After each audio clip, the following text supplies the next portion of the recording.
အားလုံးမင်္ဂလာပါဒီနေ့ကတော့ကျွန်တော်တို့ရန်ကုန်ကဒီတောင်ဥက္ကလာကကိုပိုင်စုံလေးတော့ခေါ်ပြီးတော့ထွက်လာပြီးတော့အခုကပုသိမ်ကိုရောက်သွားပါပြီ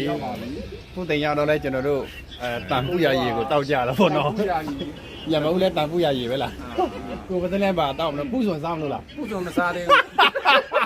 ငါ不是给米泡弄的，不等要弄的嘛。ဟုတ်ပါလေတော့လေ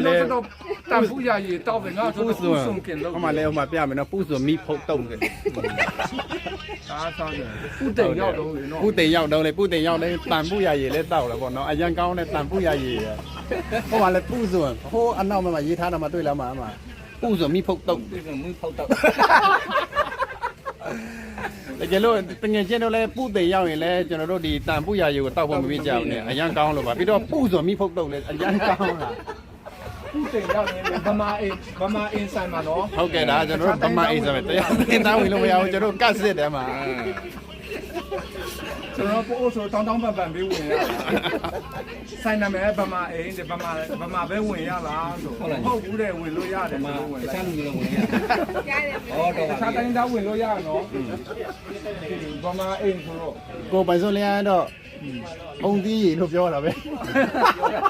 အုံရေလို့ပြောတယ်အုံသီးရေ အုံးဆန်ပြက် ဟောလို့